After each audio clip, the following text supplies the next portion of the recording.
Hello guys, first of all good morning to all of you my friends. स्वागत है आपका अपने channel modern education by Kumar sir. इस video में हम लोग एक most important derivation physics class 12th का करने वाले हैं। फर्स्ट लेसन का ही ये डेरिवेशन होता है। बोला जाता है बिंदु आवेश के कारण वैद्युत विभव ज्ञात कीजिए। ठीक,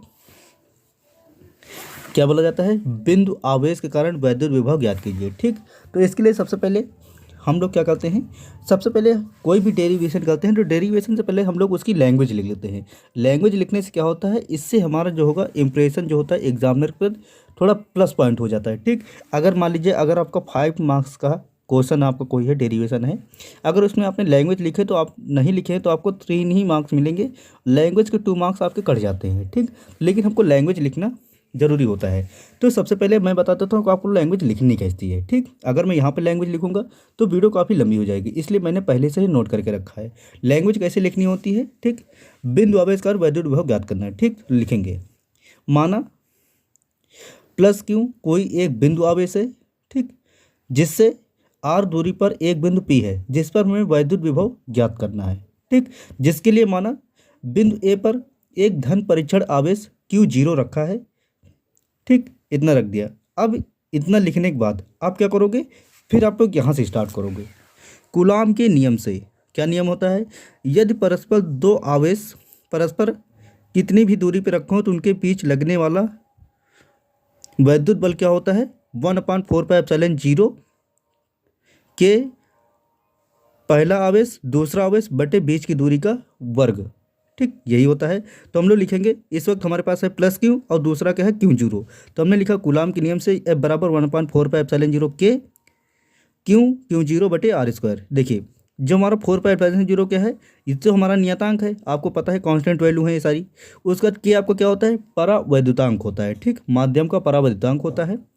ये वाला आवेश हमारा पहला वाला है, दूसरा वाला ये रहा। अब बीच की दूरी जो हमारी R है इसलिए हमने R² कर दिया। ठीक, ये हमने कूलॉम के नियम से लिखा। उसके बाद क्या लिखेंगे, जो आपका एक Q0 आवेश है इसको हम लोग थोड़ा सा अगर इधर लेके आएंगे, यानी थोड़ा सा हम लोग इधर लेके आते हैं जिसमें कार्य हमको लगता है DRW। ठीक, मान लीजिए थोड़ा सा हमने इधर खसकाया, यानी कि इस Q0 आवेश को सूक्ष्म दूरी DR विस्थापित करने में किया गया कार्य, यानी कि अनंत से हमको लाना है। तो सबसे पहले हम लोग क्या करते हैं, QA से थोड़ा सा इधर लेके आते हैं।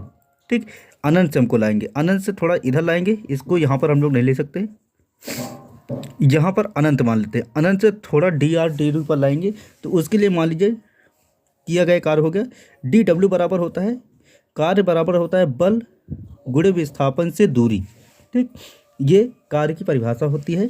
तो F बराबर हो DW बराबर हो जाए F इंटू माइनस DR, ये हो जाएगा क्योंकि सूक्ष्म दूरी DR अगर विस्थापित करें तो DR लिखेंगे। ठीक, उसके बाद F की वैल्यू हम लोग लिख देंगे। F की वैल्यू हमारे पास ये है, तो माइनस क्या होती है, ये वाला माइनस हमने लिख दिया। उसके बाद F की वैल्यू 1/4πε0 के Q0 बटे R²। उसके बाद ये वाला DR, तो ये DR लिख दिया। ठीक, अब उसके बाद हमने क्या लिखा, इस Q0 आवेश को अनंत से वैद्युत क्षेत्र के भीतर लाने में किया गया कार्य, यानी कि ये जो Q0 आवेश था इसको अनंत से यहाँ तक लाने में किया गया कार्य कितना हो जाएगा, अनंत से कहाँ तक लाएंगे, वैद्युत क्षेत्र के भीतर लाएंगे। ठीक, तो इसे इसमें लाने का कार्य हमने मान लिया W बराबर हो गया, जो हमारा पहले से कार्य था वही हमने लिखा, -1/4πε0 के Q0 बटे R² DR, ये हो गया। अब इसके बाद हमको आना चाहिए समाकलन। समाकलन क्लास 12th में हमको सिखाया जाता है मैथ में। ठीक, तो इसको आप कैसे करेंगे, इनका आसान समझते हैं। देखिए सबसे पहले यहाँ पर वह जो -1/4πε0 के है और Q0 ये सारी हमारी बोल सकते हैं कांस्टेंट वैल्यू है, तो इनको हम लोग कर लेंगे बाहर। ठीक, तो देख सकते हैं W बराबर हमने कर लिया 1/4πε0 के Q0। उसके बाद लिमिट हमने लगा दी इन्फिनिटी टू R। उसके बाद इधर बचा था हमारा, ऊपर 1 बचा था और नीचे R² बचा था, तो R² लिख दिया, DR लिख दिए। अब हमको क्या करना है, इतने का केवल समाकलन करना है, बाकी इसको इधर कोई भी चेंजेस नहीं करना है। तो फिर से लिखेंगे W बराबर -1/4πε0 के Q0।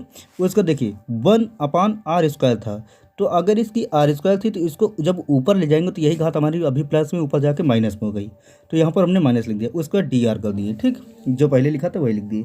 उसके बाद ये बन गया फार्मूला समाकलन x की पावर n का। तो x की पावर n का सूत्र होता है x की पावर n+1 बटे n+1, ये हमारा सूत्र होता है समाकलन का।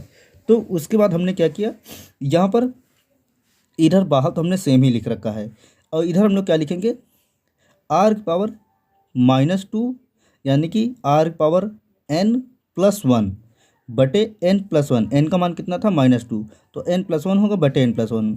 अब फिर इस नीचे lower limit to upper limit, ठीक। उसके बाद क्या किया, फिर w बराबर, यहाँ से देखिए अब इसको कैसे हल करेंगे, देखिए यहाँ पर -2 है और +1 है, तो आपको पता होगा जब एक प्लस होता है दूसरा माइनस होता है तो बड़ी वाली संख्या में छोटी वाली संख्या माइनस हो जाती है, ठीक। तो जब बड़ी वाली संख्या में छोटी वाली संख्या माइनस हो जाएगी तो आएगा क्या आपका, ये दे सकते हैं, बड़ी वाली संख्या में छोटी वाली संख्या घटा जाएगी तो यहाँ पर आ जाएगा -1, यानी कि r⁻⁻1।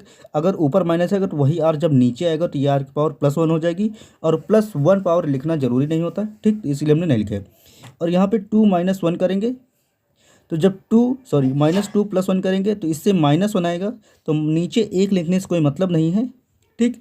तो यहाँ पे जो माइनस रहेगा यही माइनस आपके बाहर जाएगा, तो ये और माइनस क्या हो जाएगा, प्लस हो जाएगा, तो इसलिए हमने यहाँ पर प्लस कर दिया, ठीक। इतना हो गया। उसके बाद फिर से जो आपकी लिमिट थी, लिमिट हमने लगा दी। अब इसके बाद क्या करेंगे, ये जो लिमिट होगी, लिमिट इसमें अप्लीकेबल कर देंगे, यानी कि जो ये फंक्शन रहेगा इसको हम सेम नोट करेंगे। इसके बाद upper limit minus lower limit, ये फार्मूला आपने पढ़ा होगा, मैं यहाँ पे दिखा देता हूँ, ये लिखा हमने, ठीक। देख सकते हैं w बराबर 1/4πε0। यहाँ पर आप के लिखना भूल गए थे, कोई दिक्कत, यहाँ पर भी के कर देंगे, यहाँ पर भी के कर देंगे, और यहाँ पर भी के कर देंगे, और यहाँ पर भी के कर देंगे, ठीक। यानी कि लिखेंगे w बराबर 1/4πε0 के Q0 1 - r, ठीक। ये अपर लिमिट -1/∞, ये लोअर लिमिट हो गई, तो ये वैल्यू जो होगी हम तो 0 हो जाएगी, तो 1/r बचेगा। इसके लिए हमने यहाँ पे 1/r को केवल रोक लिया, बाकी पूरा फंक्शन और r रोक लिए। उसके बाद अब क्या बचा हमारा, विभव की परिभाषा क्या होती है, विभव बराबर होता है किया गया कार्य बटे आवेश, ठीक, ये हमारी परिभाषा होती है। तो v बराबर हो जाएगा 1/4πε0 के Q0 बटे r, ये हमारा w की वैल्यू है, और बटे Q0 ये हमारा क्या हो गई, ये हमारा v से आ गया, ठीक, इस डेफिनेशन से। और इसके बाद इसको कैंसिल कर देंगे तो बचे क्या, v बराबर 1/4πε0 के Q बटे r, ये तो हो गया इतना, ठीक। इतना बेकर लिख देंगे तो आपके 5 मार्क्स कंप्लीट हो जाएंगे, ठीक। लेकिन आप लोग जैसे ज़्यादा इंप्रेशन देना चाहते हैं तो हम लोग लिखेंगे यदि माध्यम में कई सारे बिंदु आवेश स्थित हो तब हम लोग लिखेंगे v बराबर 1/4πε0 के Q1 बटे r1 प्लस Q2 बटे r2 प्लस Q3 बटे r3 प्लस .. इतना करने के बाद आपके टोटल 5 मार्क्स कंप्लीट हो जाते हैं, ठीक। अगर आपको PDF वगैरह चाहिए तो आप मुझे कमेंट सकते हैं, मैं आपको PDF प्रोवाइड कर दूंगा, ठीक। और इसी तरह की वीडियो देखने के लिए आप लोग चैनल को सब्सक्राइब कर लीजिए। सब्सक्राइब करने से होता क्या, जब भी मैं कोई वीडियो बनाऊंगा उसका सारा नोटिफिकेशन आपको पहले मिल जाएगा, ठीक। अभी जैसे हमारे पास क्लास 12th की फिजिक्स चल रही है, ठीक, केमिस्ट्री, मैथ, फिर इसके बाद अभी जैसे 12th का हो गया, ठीक। इसी तरह के लगभग मैं BSc का भी जैसे स्टार्ट हो करूँगा, तो इसी तरह के सभी क्लास का आपको इसमें चैनल में मिलने वाला है, ठीक। अभी जैसे ठंड चल रही है तो कॉपी में हो रहा है, फिर इसके बाद अभी मैं व्हाइट बोर्ड में स्टार्ट कर दूँगा जैसे ही सर्दियाँ ख़त्म होती हैं, ठीक। तो मिलते हैं नेक्स्ट वीडियो में।